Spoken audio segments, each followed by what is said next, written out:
We have two worldviews for origins: evolution and creation as described in the Bible. Yeah, I know there are other creation stories, but none that anyone takes seriously, at least not in the Western world. So we're left with one or the other.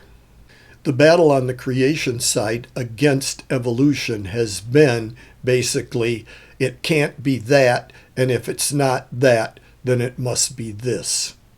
My "it can't be that" story is entropy and statistics. And of course, entropy is a subset of statistics. Using statistics alone, we go from disorder to order and try to calculate what's the probability of that happening.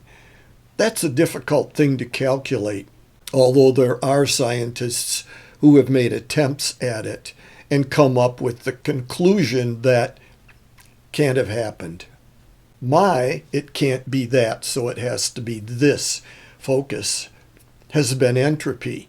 That would be statistics looking at the other side of the system, looking at a system that is extremely orderly and saying entropy would not allow that to happen. Entropy would break that system down, not grow it. I'm thinking if that weren't much of an argument, the evolutionists would pretty much ignore it. But they don't ignore it. I see a lot of pushback on it. Here's another one of those pushbacks. I'm showing you some of it with my comments. There are some thoughts he presents on there, and I want to respond to them, so I'll take them a bit at a time. He does acknowledge that entropy tells us that all systems, all closed systems, I dealt with that in another video, all closed systems go from order to disorder. But he tries to add something there that entropy does not talk about going from simple to complex, just from order to disorder.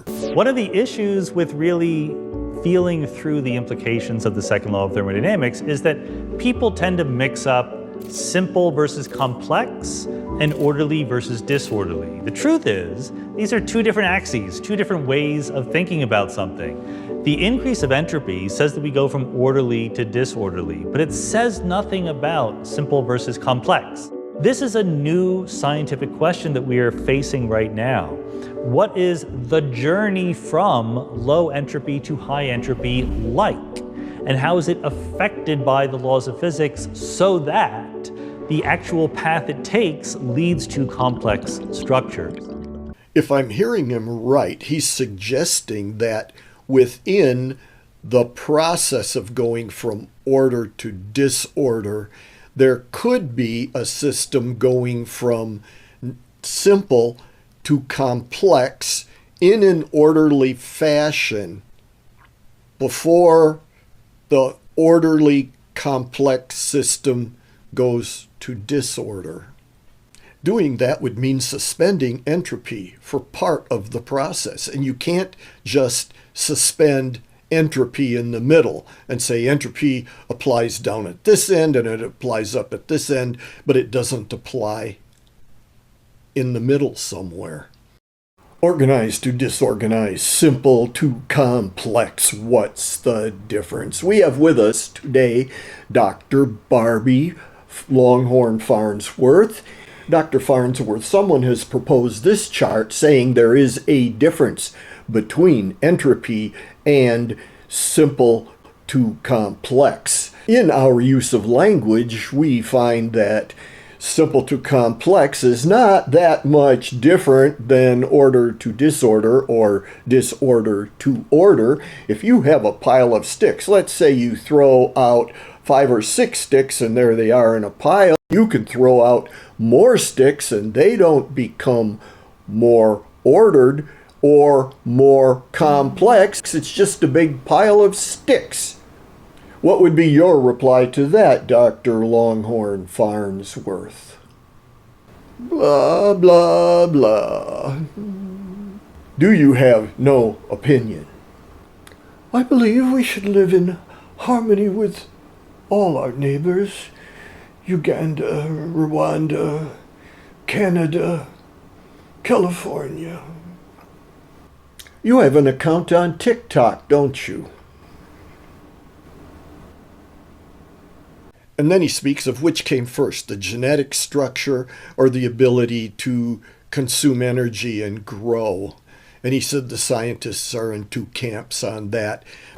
There is a replication first camp in the origin of life studies literature that says, look, clearly the genetic information is necessary to call it life. That must have come first and it must have hooked up to an energy source. But there's also a metabolism first camp that says, look, it doesn't matter if you have information sitting there. If it's not going someplace, if it's not doing anything, if it's not moving around and metabolizing, you can't call it life. But I don't see how you can even separate that. Here is where we come into irreducible complexity. You have to have the genetic structure to know how to grow. You have to have the energy to grow, to reproduce the genetic structure. Again, being more into physics and math rather than in biology, I am a simpleton in this, but even I, at my level of understanding, know that there are certain elements that must be in a cell for it to be considered alive. So I've made a little note to myself. For life to continue, it has to be able to reproduce. So we need all of it for life. The genetic code, an engine to read the code, and an engine to reproduce it accurately. An engine to capture energy and convert it to useful food. A cell wall to contain the code and the engines, and then an engine to combine a reproduced code with a new engine in a new cell wall, that is the reproduction that's been made, with another engine to separate the new cell from the old cell without destroying it. So something has to be there to take this new genetic code and put it to one side. So you've got the old genetic code, the new genetic code, the old engines for eating and converting to energy, the old engines for reproducing all of this stuff, because the new cell also has to have the ability to reproduce. So all of these engines separated, and then bring the cell wall down and close it and snap it off so you have one new cell here and the old cell over there. And a code to specify the order and timing for all of this activity. It all has to happen in a very orderly way, and every time the cell divides, it has to happen the same way, and everything has to be included in the new cell that was in the old cell. And this is just on the cellular level. Take 1 trillion cells of all different kinds, or whatever the number is in the human body, and consider all that's going on at the cellular level, and then at the macro level, where we have different organs doing different functions and all being controlled by this amazing arrangement of matter that's operating digitally at the speed of light. I could go on. The guy also goes on to say that the new thought is that life may have begun at a vent deep down in the ocean. Because remember, to maintain its orderliness and its complexity, living beings need to increase the entropy of the universe. They need to feed off of low entropy energy. So this was an idea that a number of biologists and geologists had, and on the basis of it, they made predictions. They said, life is not going to form in some warm pond. This was Darwin's idea, that maybe you just put all the stuff together, all the ingredients, and eventually a little bug crawls out, okay, or a little bacterium. And they said, look, that's never going to happen because there's no increasing entropy.